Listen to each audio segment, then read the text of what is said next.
ನಡೆಯಲಿರುವ ವಿಧಾನ ಪರಿಷತ್ ಚುನಾವಣೆಗೆ ಕಾಂಗ್ರೆಸ್ ಪಕ್ಷದ ನೈಋತ್ಯ ಶಿಕ್ಷಕರ ಕ್ಷೇತ್ರದ ಅಭ್ಯರ್ಥಿ ಕೆಕೆ ಮಂಜುನಾಥ್ ಮತ್ತು ಪದವೀಧರ ಕ್ಷೇತ್ರದ ಅಭ್ಯರ್ಥಿ ಆಯನೂರು ಮಂಜುನಾಥ್ ಅವರಿಗೆ ಎಲ್ಲ ಶಿಕ್ಷಕರು ಮತ್ತು ಪದವೀಧರರು ಮತ ನೀಡುವುದರ ಮೂಲಕ ಅವರನ್ನು ಗೆಲ್ಲಿಸಬೇಕು ಎಂದು ನೈಋತ್ಯ ಪದವೀಧರ ಮತ್ತು ಶಿಕ್ಷಕರ ಕ್ಷೇತ್ರದ ಕೆಪಿಸಿಸಿ ಉಸ್ತುವಾರಿ ಎಂ ರಮೇಶ್ ಶೆಟ್ಟಿ ತಿಳಿಸಿದರು.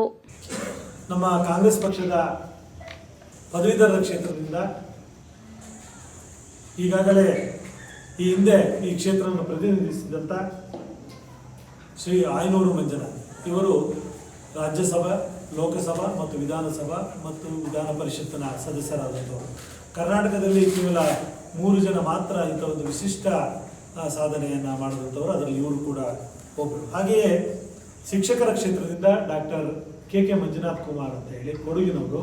ಇವರು ಈ ಹಿಂದೆ ಒಮ್ಮೆ ಪಕ್ಷೇತರರಾಗಿ ಮತ್ತೊಮ್ಮೆ ಕಾಂಗ್ರೆಸ್ ಪಕ್ಷದ ಅಭ್ಯರ್ಥಿಯಾಗಿ ಚುನಾವಣೆಗೆ ಸ್ಪರ್ಧಿಸಿದ್ರು. ಇವರು ಕೂಡ ಶಿಕ್ಷಕರಾಗಿ ಮತ್ತು ರಾಜ್ಯದ ಶಿಕ್ಷಕ ಸಂಘದ ಅಧ್ಯಕ್ಷರಾಗಿ ಕೂಡ ಸೇವೆಯನ್ನು ಸಲ್ಲಿಸಿರ್ತಕ್ಕಂಥವ್ರು. ಈ ಸಂದರ್ಭದಲ್ಲಿ ಶಿಕ್ಷಕರುಗಳು ಅನೇಕ ಸಮಸ್ಯೆಗಳನ್ನು ಎದುರಿಸ್ತಿರ್ತಕ್ಕಂಥದ್ದು ನಾವೆಲ್ಲ ನೋಡಿದ್ದೇವೆ.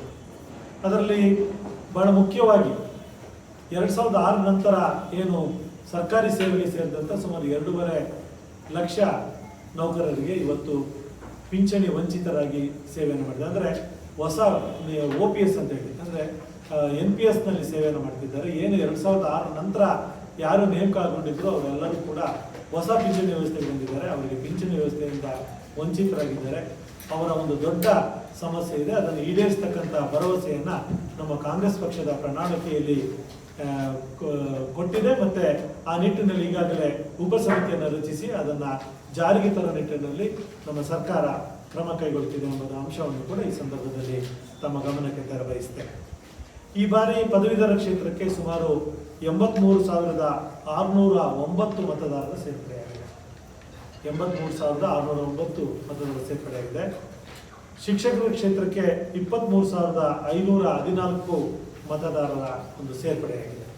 ನಗರದ ಸುದ್ದಿಗೋಷ್ಠಿಯಲ್ಲಿ ಮಾತನಾಡಿದ ಅವರು, ನೈಋತ್ಯ ಪದವೀಧರ ಹಾಗೂ ಶಿಕ್ಷಕರ ಕ್ಷೇತ್ರದಲ್ಲಿ ಕಾಂಗ್ರೆಸ್ ಪಕ್ಷದ ಅಭ್ಯರ್ಥಿಗಳ ಪರ ವ್ಯಾಪಕ ಅಲೆ ಬೀಸುತ್ತಿರುವುದರಿಂದ ಈ ಬಾರಿಯ ಶಿಕ್ಷಕರ ಕ್ಷೇತ್ರದಿಂದ ಸ್ಪರ್ಧಿಸಿರುವ ಹಾಲಿ ವಿಧಾನ ಪರಿಷತ್ ಸದಸ್ಯರಾದ SL ಭೋಜೇಗೌಡರನ್ನು ಶಿಕ್ಷಕರು ತಿರಸ್ಕರಿಸಲಿದ್ದಾರೆ ಎಂದು ಹೇಳಿದರು.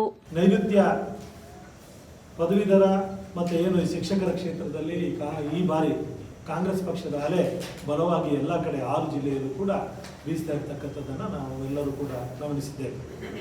ಈ ಬಾರಿಯ ಶಿಕ್ಷಕರ ಕ್ಷೇತ್ರದಿಂದ ಸ್ಪರ್ಧೆ ಮಾಡಿರ್ತಕ್ಕಂಥ ಹಾಲಿ ಸದಸ್ಯರಾದಂಥ SL ಭೋಜೇಗೌಡರನ್ನ ಶಿಕ್ಷಕರು ಈ ಸರಿ ಖಂಡಿತವಾಗಿ ತಿರಸ್ಕರಿಸುತ್ತಾರೆ ಎಂಬುದನ್ನು ನಾನು ಈ ಸಂದರ್ಭದಲ್ಲಿ ಹೇಳಕ್ಕೆ ಬಯಸ್ತೇನೆ.